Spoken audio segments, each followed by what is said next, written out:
시청자 여러분 안녕하십니까. 이영풍TV입니다. 국민의힘의 싱크탱크라고 할 수 있죠. 전략을 만들어내고 전술을 개발하는 싱크탱크라고 할 수 있는 여의도 연구원에 대한 질책이 쏟아지고 있습니다. 이 내용을 살펴보면요. 여의도 연구원은 이게 언제 만들어졌냐면요. 김영삼 정부 때 1995년에 한국 정당사 최초로 정책연구소가 필요하다 이렇게 해서 만들어졌습니다. 그때가 아마 신한국당이라고 할 수 있죠. 신한국당. 그래서 당시에는요, 이 차관급 예우를 해주겠다고 해서 박사 학위자를 모집을 했는데, 박사급 연구위원을 모집했는데 한 200여 명이 몰려왔다는 거예요. 그래가지고 200여 명의 지원자가 와서 이 명실공히 우리나라 보수 정당의 어떤 정책 개발 싱크탱크로 발돋움할 수 있도록 그때 1995년에 만들어졌다는 거예요. 그럼 한 27년, 한 28년이 됐네요.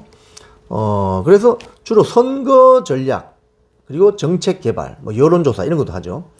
그래서 2007년, 2012년 대선 승리할 수 있도록 뭐 초석을 닦기도 하고 실력 발휘를 했죠. 자, 그런데 지금 여의도 연구원이 어떤가? 이번 그 총선 때 보면요.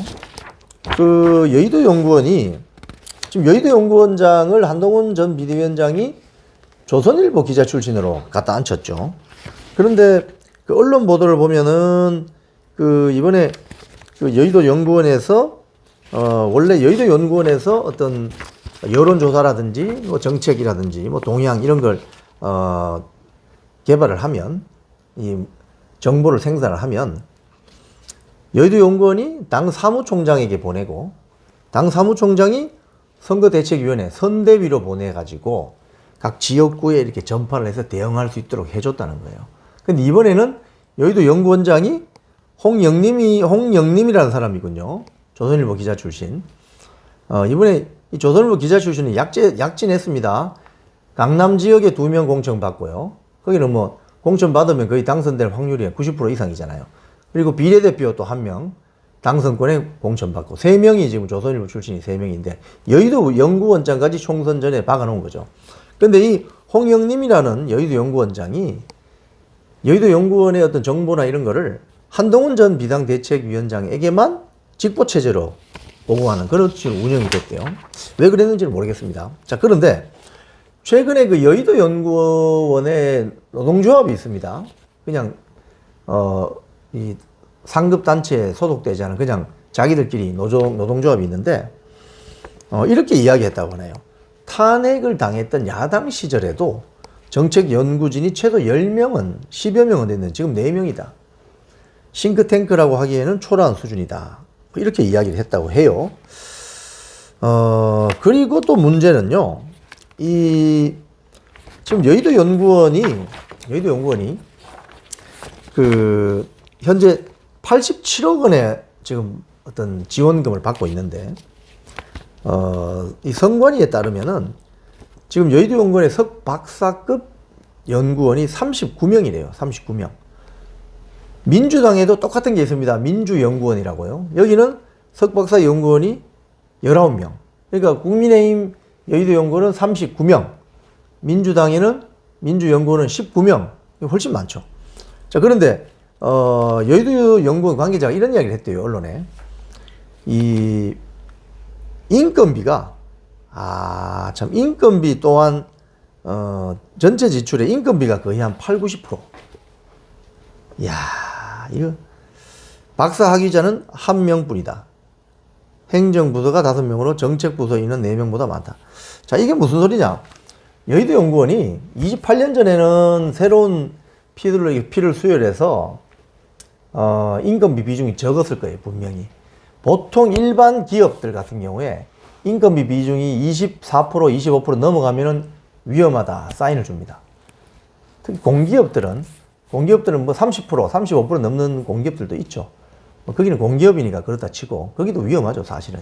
인건비 비중이 25%가 즉 전체 매출액의 4분의 1이 넘어가면 위험하다 사인을 보내는 거죠. 근데 지금 여의도 연구원은 지금 보면 여기 언론 보도에 따르면 여의도 연구원 관계자가 한 말이에요. 명목은 정책개발비이지만 인건비 또한 정책개발의 소요 비용으로 포함될 수 있어서 전체 지출의 80에서 90% 정도가 여의도 연구원 소속원들의 월급으로 나간다.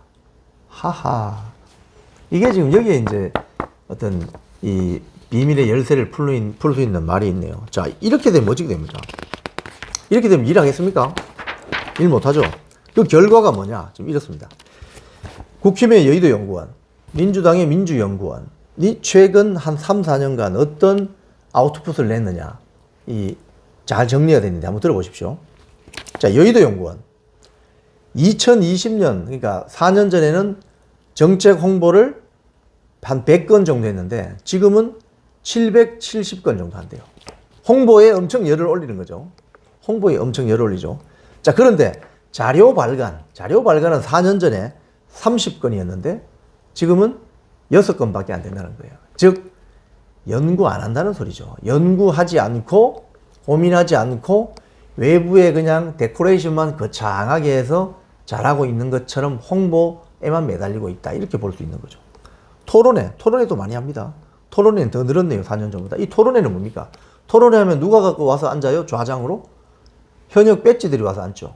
자, 그러니까 이 여의도 연구원 이 통계만 딱 보면 고민하고 연구하고 자료 내놓지 않고 국회의원 배지들 앉혀놓고 토론회하고 홍보 자료만 내는 기관이다. 이 말입니다. 여기에서 무슨 전략과 전술이 나올 수 있겠어요. 반면 민주연구원 한번 봅시다. 민주연구원은 정책 홍보는 그렇게 많이 하지 않아요. 2020년 4년 전에는 한 건 했는데 지금은 한 40건 정도 한답니다. 그죠? 자, 그런데 자료 발간은요, 오히려 더 늘었습니다. 4년 전에는 21건인데 지금은 86건입니다. 86건. 엄청 늘었죠? 거의 4배 가까이 있는 거죠. 4배 가까이. 즉, 고민하고 자료 만들고 정책 제안서를 내준다는 거죠. 민주연구원은. 토론회는 뭐 큰 변화 없습니다. 자, 이 말은 무슨 말이냐? 국민의힘 여의도 연구원은 자료 발간, 정책 제안서 뭐 내놓는 그런 어떤 그런 활동은 최근 4년간 현격하게 줄었는데 토론회 많이 하고 외부 홍보 많이 하고, 그러니까 빈 껍데기라는 거죠. 알맹이가 없는 빈 껍데기라는 소리입니다. 지금 이게 인건비만 직원들 월급 주는 데만 한 90% 돈 다 쓰고, 그 말은 노령화됐다는 이야기겠죠. 여기도 노조가 있으니까 연봉제처럼 이렇게 임금이 늘어났을 거 아닙니까? 그럼 노령화돼 있다는 이야기죠. 즉, 구조조정이 필요해 보인다 이거죠. 자, 민주연구원 반대로 자료 발행이 4년 전보다 더 많아졌습니다. 즉, 그 말은 말로 아무리 하는 것보다 말입니다. 글로서 정책 제안서를 내고 책을 만들고 이 작업이 더 중요한 거예요. 왜? 말로 하는 거는 거기 있는 사람들만 보고 땡이지만은 책이라든지 자료가 남으면 누군가는 볼 수 있게 정보 공유가 되지 않습니까? 그렇잖아요. 문서로도 남기고. 그래서 기록이 중요한 겁니다. 기록해야 되는 거예요. 우파들이 이렇게 실력이 많이 위축된 이유는 기록하는 부지런함이 사라졌기 때문이라고 저는 생각해요. 자, 오늘 이 여의도 연구원, 저도 여의도 연구원이 왜 이렇게 지금 싱크탱크가 별 맥을 못 출까 싶었는데 이런 팩트들이 진행이 되고 있었군요. 자, 여의도 연구원은 명실공히 대한민국 보수 우파 정당의 싱크탱크입니다. 미국 같으면 헤리티지 재단이라고도 할 수 있죠. 그 보수가 어떻게 해서 집권을 하면 어떻게 해서 정책을 이어가고 국민들을 설득하고 선거는 어떻게 해야 되고 여론조사는 어떻게 돼 있고 이런 것들을 만들어내는 기관인데 이 여의도 연구원의 예산의 90%가 직원들의 월급으로 들어간다는 거죠. 즉, 연구, 개발, 정책 개발하지 않고 금배지들을 앉아놓고 토론회나 열고 외부 홍보에만 치중하는 여의도 연구원. 이런 여의도 연구원이라면 이건 대대적인 구조조정을 하든지 아니면 완전히 폐지해버리고 새로운 연구원을 만드는 게 바로 살 길이다. 이렇게 보여집니다. 지금까지 이영풍TV였습니다.